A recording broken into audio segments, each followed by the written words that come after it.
Good morning mga ka-PJ. Yan, panibagong araw, panibagong vlog.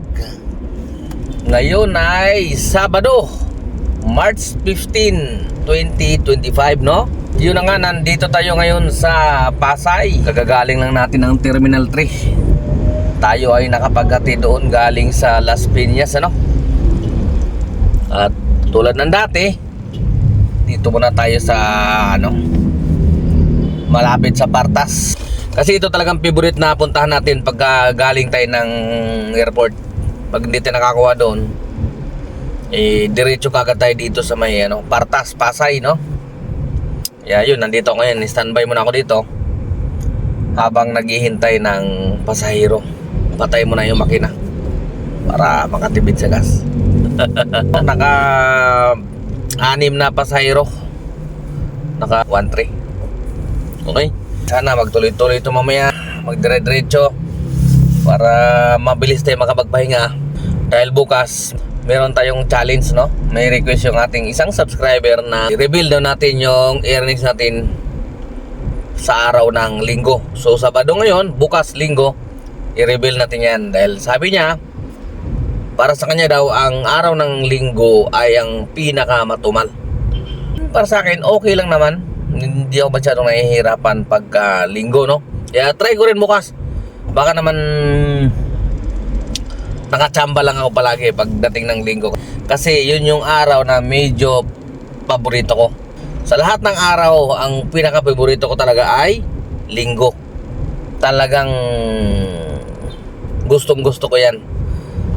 Papiliin ako ng araw, linggo talagang gusto ko. Kaya kailangan maaga tayo mga magpahinga mamaya para bukas bakbakin natin, para maipakita natin kay Idol kung gaano kaganda at kung gaano kalakas bumiyahe kapag linggo, lalo kung sweldo. Okay, tayantay muna tayo dito. So mamaya update ko kayo kung makakuha ba tayo kaagad dito. Ang oras natin ay alas 4:50 na. Okay, wala pa rin papasok. So antay-antay tayo ng kaunti. At ito na nga, binasukan tayo alas 4:57, no? Dito sa Main City Residence. 164 lang, papunta ng Terminal 1. Bakbak! Bakbak tayo mga ka-PJ, habang madilim pa. Mamaya-maya matraffic na yan. Alam naman natin tong araw ng Sabado, matraffic talaga yan. Tara, pick upin na natin mga ka-PJ para makarami tayo. Let's go!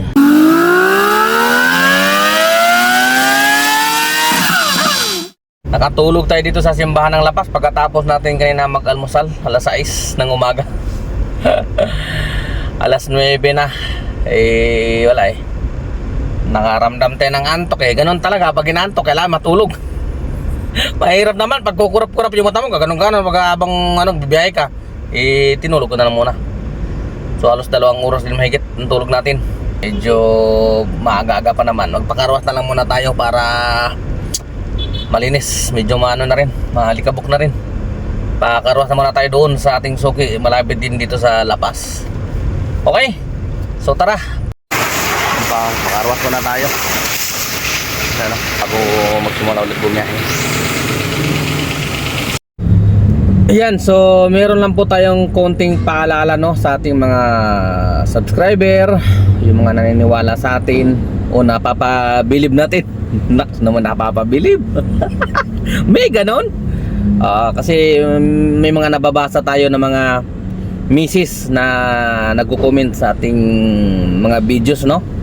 At nagsasabi na parang gusto rin daw nila ipapagawa sa kanilang mga mister, no, na nag-grab din. Kasi daw ganito lang daw yung naiuwi, ganito lang daw yung earnings, ganyan. Okay lang naman na sundan nyo yung ginagawa ko, gawin nyo rin yun.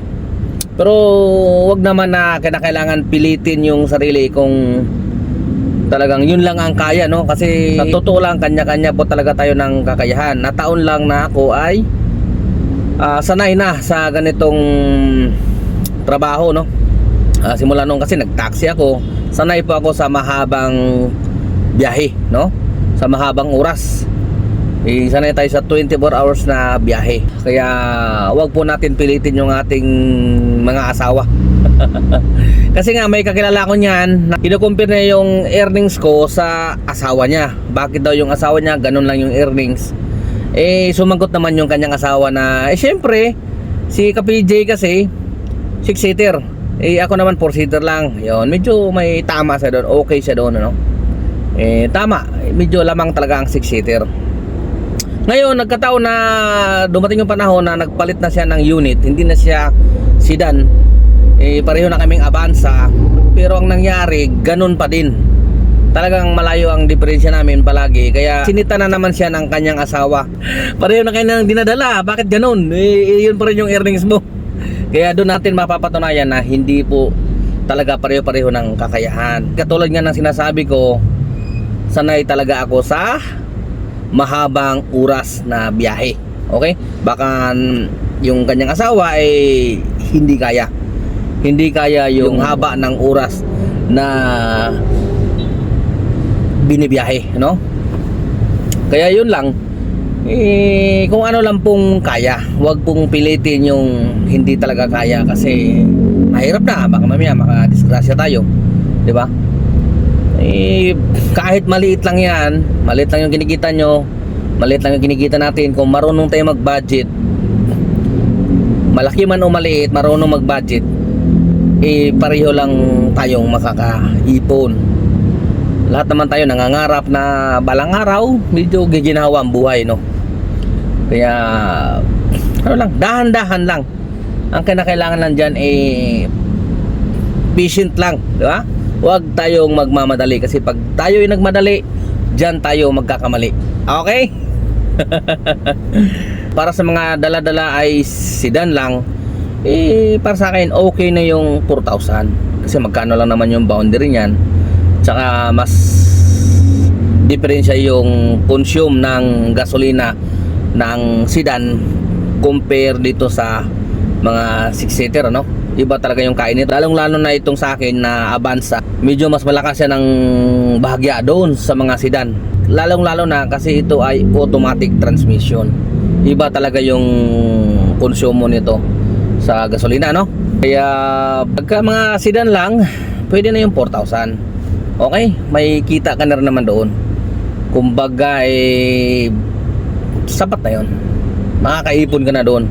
Nagdidepende pa rin naman sa atin sa pagbabudget natin kung paano tayo makakaipon, no? Di ba? Para hindi tayo habang buhay nakiki-boundary. Relax lang tayo, pasasan ba't makakamit din natin yung ating tagumpay. Di ba? At meron din tayo sasagutin na katanungan galing sa ating subscriber, galing kay Romel Mabini. As lang sir, around Metro Manila lang ba biyahe nyo lagi? Kaya kayo nakaka 5K? Ang sagot ko po dyan ay depende sa bato ni Grab. Kasi dito sa Metro Manila, sakop namin yung Silang, Cavite, Laguna at Bulacan. Yan, hanggang Malolos, no? Sakop namin yan dito sa Metro Manila. Tapos doon sa may mga Rizal, no? Hanggang dyan lang kami. Kaya ako naman strike anywhere ako kahit saan ako ibato. Makarating ko ng Bulacan, Rizal, o kaya Cavite, di ba? Laguna, yan. Kahit saan dyan. Basta booking, strike anywhere naman kasi ako. Basta binato ni Grab. Hindi ko pinapalampas yan kasi para sa akin, ang booking ay pera na rin yan, di ba? Pasahero yan eh. So grasya yun. Kaya hindi ko tinatanggihan yan. Pwera na lang kung mayroon akong dahilan. Di ba? May nahabol ako na incentive. Dalawa na lang kulang, tapos may binato sa akin na Laguna.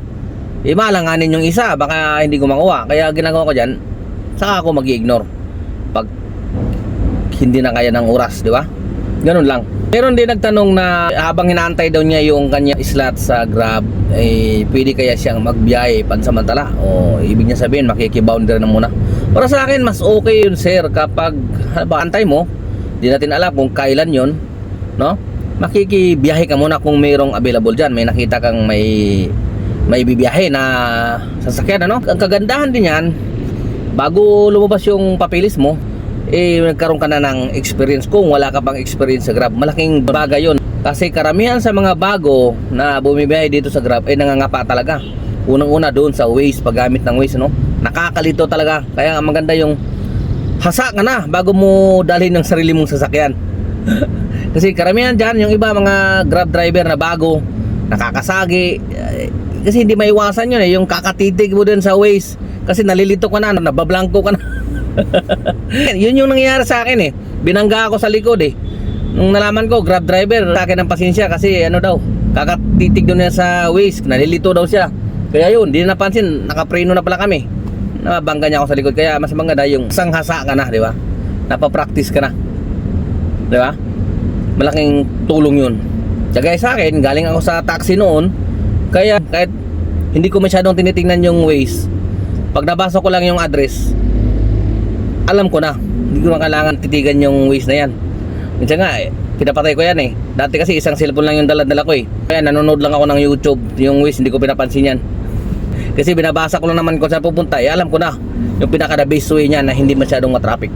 Okay, so malaking bagay kapag may experience ka. Hindi mo talaga kabisado yung mga daan, pansinin nyo yung mga motor sa kalye, sa mga pag kayo ay bumibiyahe, di ba? Titig na sa cellphone.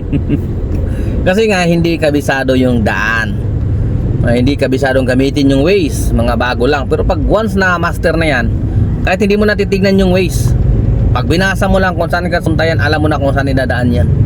Minsan titignan mo lang kung ang Waze saan dadaan, pagkatapos pwede mo na patayin yan. O kaya manood ka ng YouTube habang bumibiyahe kayo, di ba?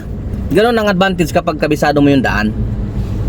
Hindi mo na kailangan titigan na ramihan na nakakasagi ka. Kakatitig mo minsan, hindi mo na napapansin, meron na palang naka overtake dyan sa harap mo, boom, bangga. O kaya meron na palang kumat sa'yo, namrino na pala yung sa harapan mo.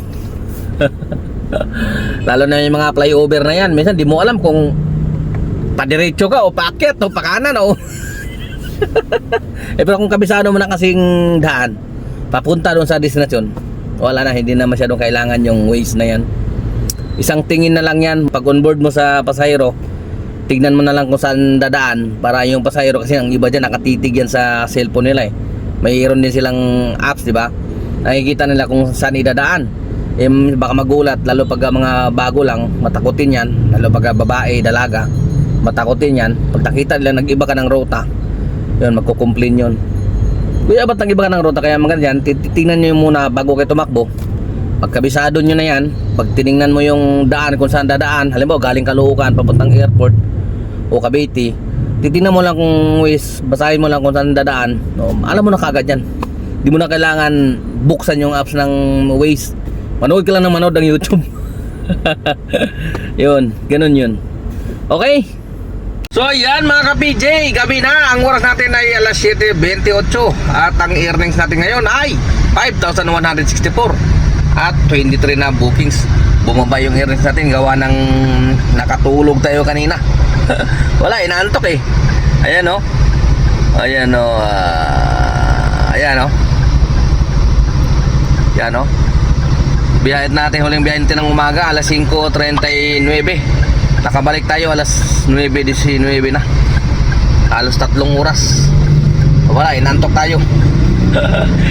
Ganun talaga Kaya di ba sabi ko, pag inantok, matulog mga ka-PJ. Mahirap na pag nakadumbol tayo. Mas okay na yung itulog na lang kung talagang inantok. Huwag pilitin pag hindi kaya. Okay, so nandito na tayo ngayon sa Makati. At diretso na tayo doon sa ating pwesto kung saan tayo nagpapahinga dahil may laban tayo mamaya. Okay, so ayan, maraming salamat mga ka-PJ sa palaging pagsubaybay. At ngayon ay dito na natin tatapusin yung ating vlog dahil bukas maaga tayo gigising. Dahil nga tulad ng sinabi ko kanina, kakasa tayo doon sa challenge ng ating subscriber na nag-request na try ko daw araw ng linggo. Dahil para sa kanya, matumal daw yung araw na yan.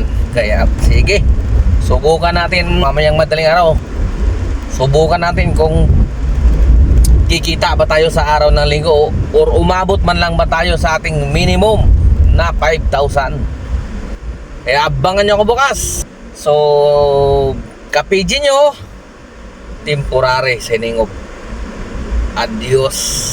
Ingat!